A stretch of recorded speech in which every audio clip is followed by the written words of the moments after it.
This segment of Founders and Visionaries is brought to you by Tory's Roofing.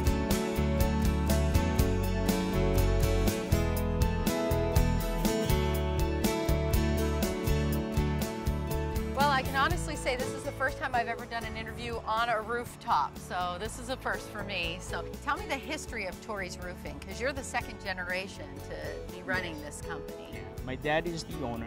He started it in 1972, and I grew up in roofing. That's pretty much all I know. When I was young and going to school, everyone was saying, yeah, I'm going to go to college, I'm going to be a doctor, I'm going to go to, get this degree. But I already knew what I wanted to do in life, and I wanted to be a roofer just like my dad. I opted to go to the School of Hard Knocks. It started when I was around 10 years old. I got on the roof and, kind of experienced what it is to be on the roof and to do roofing. Yeah. Where do you see Tory's Roofing going from here? The next 10 to 15 years is going to be pretty interesting. You can get PV panels, hot water, solar. They got even roofing systems that has PV panels that is integrated in the roofing system. So you can generate power on your roof. So photovoltaic panels that'll actually be a roof as well, huh? Yes, yes. It's not just solar people doing it now. You're gonna start seeing more roofers doing it, because who's better to do PV panels on the roof than a roofing contractor? Because we know how to do the penetrations, how to make it watertight. That makes sense. Yeah. Because there's actually a lot of coordination that needs to go on between the roofers and the people installing the solar, Yes. right? What would you say has been the biggest challenge for you in your position with the company? My biggest challenge was having the right employees, bringing them up, training them, and then when you get busy, not having enough men, and then when you get slow, you gotta, the stress of, you don't want to lay them off. Yeah, so construction is up and down. The next biggest challenge is the technology of roofing products that you need to learn. You actually have to study and be trained and certified and take tests nowadays. Training is key to our survival and our success. When a business or a customer is out there looking at all the different roofing companies to have work done, what do you hope they'll get out of going with Tory's Roofing over another company? Well, what we strive for is not to be the largest company. It's to be the best at what we do. So making sure my customers are happy and satisfied, that is my passion. And even if that means we have to redo things, we'll do it, because we want to give a good product. And that's the most important thing to me. So tell me a little bit about this roof we're on. Okay, this is a standard metal roof. This is the primary waterproofing for this building. It's pretty old. It's starting to rust and corrode, and as you can see, someone painted a coating on it to prolong the life, but it's way beyond its life expectancy. So the owners called us to come in and give them a permanent solution.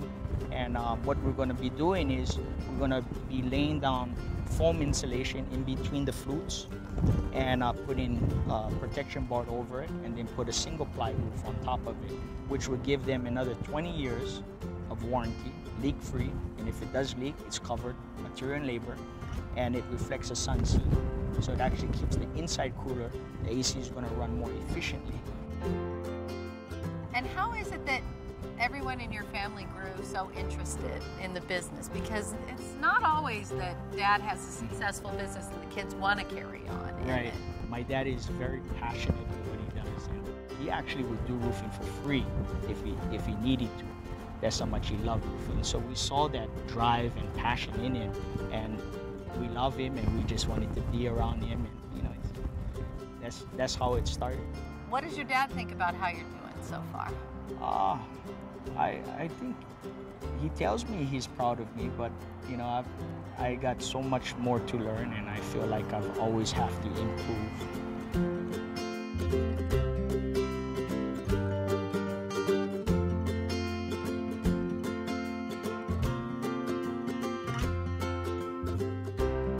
So Louis, you're up here kind of laid back, but this is a big change for you from where you used to be with the business. I mean, your kids describe you as an extremely hard worker, and they said that they grew up seeing your passion for roofing So how did that all get started?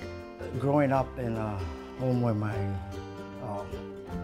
dad told me I would not amount to much. He said that, because I wasn't very good in school, he said that you're gonna end up a bum and a ditch digger when you grow up. And I thought that all throughout my whole life. I was thinking, wow, that don't sound too good, you know. And I said, if I'm gonna be a bum or a ditch digger, I'm gonna be the best bum or ditch digger they ever had, you know. So I knew life wasn't gonna be easy. So when I graduated, I started roofing at 18. And right away I decided that's just gonna be my life. I have to work to support my wife and show the parents that I have a job. So that's how it started. I didn't care about pay. I just was so happy that I had a job. Oh, great. Yeah, I learned fast because I loved what I was doing. I was just so happy I had a job. I decided maybe I gotta do it myself. So I bought an old beat up truck and that started me off. And I went door to door. And before you know it, there was so much work that am I talking too much? No, you're doing great. Okay, well, not realizing what I was doing, the company started growing every year and got more work, and before you knew it, I had 55 employees, 25 trucks. I was so busy working 7 days a week. About 1978, 79, you know, I decided that maybe I should sell the company and enjoy life. When my son Michael found out, and he told me, "What are you doing?" I said, "Well, I'm thinking of selling the company." He was upset. He was in the 10th grade. And I said, "Why? You want the company?" He goes, "Yeah, I want the company." So I said, "Oh, okay, I'll hang on until you're ready to take over." He didn't realize when he came in to take over, I was moving out. You know, I was going to leave, pass the baton. How are they doing, the kids at Wonderful. running the company? They're doing fantastic. They took it to a different level, you know. What made you proud of the work that you did? What set Tory's Roofing apart from other companies? The pride I had in, you know, the job, just being able to have a job. I'm just so thankful. In fact, I want to thank all the customers that ever put their trust in me to give me their job. That means a lot to me. I really appreciate everyone that gave me the jobs that they gave to Tory's Roofing and made us a success. You know, I want to thank them. But that gives me great satisfaction to know that they come back to us and they trust us.